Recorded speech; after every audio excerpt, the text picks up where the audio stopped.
Okay, so let's get straight into it. So you want to improve your understanding of native speakers for whatever reason. Maybe you need to speak English with native speakers at work or in your personal life, or you just simply want to understand native speakers in videos, in movies, or maybe an online course.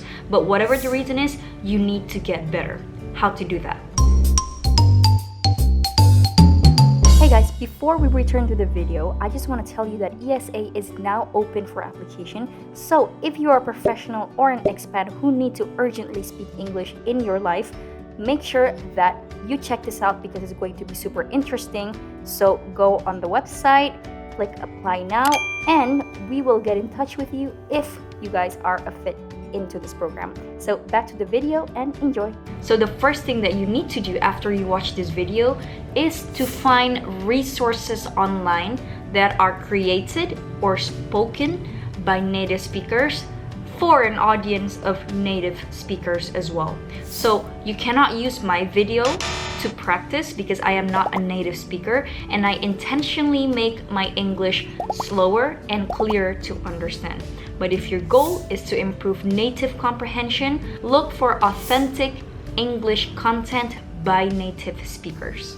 So probably at this point you're thinking, okay, what kind of content should I look for though? It doesn't matter. Think about one problem that you have in your life right now, a personal problem. Maybe you have a fight with your boyfriend or girlfriend, or maybe you're trying to make extra income outside of your job. Or maybe you are having difficulties focusing or concentrating at work. Whatever it is, think about a problem that you're experiencing and try to find a solution online on YouTube in English. Maybe something like side hustles to make extra money, or how to stop fighting with your boyfriend or girlfriend, or how to care for my cats. Whatever it is, search for these videos in English and you will get results in English. Authentic videos in English. So now you have your chosen video, and now what you need to do is to centralize your focus on the main message, on the main points. At this point, you don't need to completely understand what these native speakers are talking about. You don't need to know each and every word that they use. Your first goal right now is to really try to understand what the video is about or what segment of the video is about. Let's say you found a video how to make extra income. Probably the video comes in parts, like part 1 or like chapter 1, chapter 2, chapter 3. Just try to watch the first part, the first chapter, and try to understand what the first chapter is about. When trying to understand native speakers in real life, it's crucial to really understand the main points without necessarily getting too caught up in the grammar or the words, or being too anxious about how low your English level is, or like being afraid that, oh my god, I'm not going to be able to understand native speakers. Blah. Doesn't matter. Get that mind, get those thoughts out of your head. Just concentrate on whether or not you are getting the main point of the message. Got it? Step 2, predict. Once you have reached that point where you understand the core message, let's say you watch this video, the first chapter, you understand it, then you're ready to level up. You're gonna move on to the next chapter, and what you want to do now is to predict what this person is going to talk about.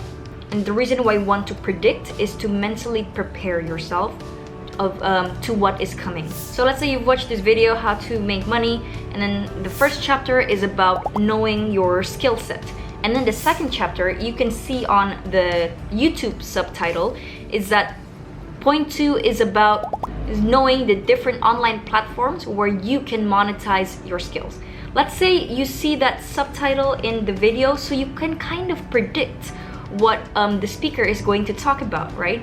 So by predicting or by thinking about what might be talked about in a conversation, you can get yourself ready in your minds. So this can help you remember the right words, facts, or experiences that could be important during the talk. So for instance, let's say that you know this guy is about to talk about the different online platforms. Even though you haven't watched this part of the video yet, you can kind of predict the kind of things that he's going to say, right? He's going to explain. By doing this, you're kind of already priming your brain to understand the main points of the message. And when you already try to predict and understand, you're a lot more receptive to the different types of words and points that they're going to make. You're going to be a bit more open and receptive to the possible words or phrases or jargon that this person is going to use. In short, predicting is simply preparing yourself and making yourself be open to the different possibility of words that they will be using. Step number 3 is to know the difference between content words and function words. So content words, also known as keywords, are words that carry the most important meaning in a sentence, whereas function words are words that only exist to serve grammatical purposes. So I talk about the difference between content words and function words in this video right here. Feel free to watch it after this video if you want to know a little bit more. And the reason why it's very helpful to know the difference between the two is that when trying to understand native speakers, it's beneficial to minimize mental effort by concentrating on understanding only the keywords. Because by only focusing on the keywords, you can already start to guess the main points of the message without really having to be so fixated on these other words that are not as important. Let's look at a simple example. The cat chased the mouse. If a native speaker were to say it very fast in a conversation, it would be the cat chased the mouse. The cat chased the mouse.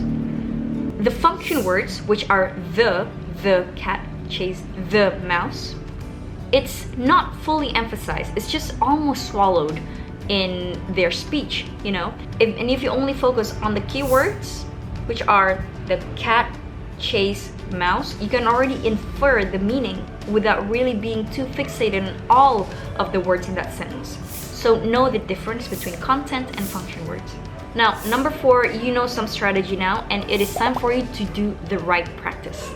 So right now you're at a good level where you understand the main points of many types of content that you found online, but now you are at a level where you want to be able to understand every single word that these natives are using, so that, you know, when comes a time where you actually have to speak out loud, you would be able to replicate that. You would be able to sound a bit more like native speakers. What are some exercises that you can do? So there are 3 exercises that I'm not going to get into too deeply. First, it's audio transcribing. 2, it's summarizing. And 3, it's double speed exercise. So the first exercise, which is transcribing, it's basically quite simple. It's for you to try to write or type whatever it is that you are hearing. So again, pick a podcast or a video, and then what you need to do is to basically, it's kind of like writing subtitles for the video. It's very simple. You just write or type what you hear. This is a great exercise because it forces you to train your 2 skills at once, writing and listening. And because you really need to focus, you have to be able to decipher each and every single word. This can really improve your comprehension. It forces you to focus on the details, and if you're actually trying to get better at stringing sentences together, this is a great exercise. And the exercise number 2 was summarizing. It's basically pretty straightforward. So let's say you have this chosen video. What you want to do is to first watch one segment of the video, or like one chapter of the video, let's say how to make extra income, and then for every segment you want to pause and try to summarize it out loud. So you want to pretend like you are trying to explain the main points of the video to your friend in English. You watch one chapter, you pause, you try to summarize yourself out loud, and if you think you're doing well, or maybe you didn't really do too well, then you want to rewind it and see if the main points that you summarize yourself actually fits the actual content of the video. When you summarize things out loud in English, of course, it also improves your speaking skills, but what's more important is that you are training yourself to organize your thoughts in English. But this is a little bit of, organizing thoughts in English, that's a different topic. Now let's move on to the third exercise, and that is double speed exercise. So the idea of this double speed exercise is that you want to watch a video in English at a speed that is more challenging for you, that is not very comfortable. So if you normally watch a video at normal speed, now you want to challenge yourself to try to watch it at a faster speed, maybe 1.25 or 1.5. You don't have to watch it at double speed. So this is actually one of the more debatable exercises that I have with my students, because my students would always say, what's the point? Like, if I don't understand everything that I hear, why should I even do this exercise? Well, first, it's important to not get too fast. You know, if double speed is way too difficult for you, then go for 1.25. The point is that for you to train your brain, even though that's true, it might seem too fast. This forces you to concentrate harder on the main message, because the audio goes by so fast that you don't even have time to focus on other things. You don't have time to be nervous about yourself. You don't have time to think very badly about yourself of like, oh my god, I'm not going to be able to understand this. However, a little warning, this exercise is very, very intense. So when I do this exercise myself, let's say I would be learning, I'm focusing on Dutch at the moment, and I watch a Dutch video for 3 minutes in double speed, and then I really try to focus so intensely at this video, it's going to hurt my head. My head will kind of have a bit of a headache a little bit, you know. So you have to be careful with this exercise because it's so intense.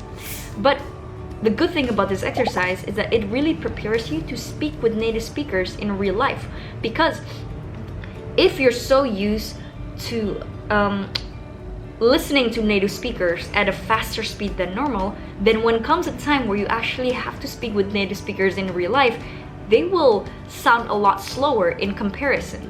So give this exercise a try. You don't have to go with double speed. Start with 1.25. If the speed is a little bit too fast for you, then that's good. Start with, like, let's say 1 or 2 minute segment of a video, and really force yourself to try to understand the main points. So do let me know if you've tried doing this exercise, and share it down in the comments below. And that is it for this video. I hope that you got something out of this video, learned something. If you do, give it a thumbs up and like for the algorithm. As usual, I will see you next week in another video. Until then, take care and bye-bye.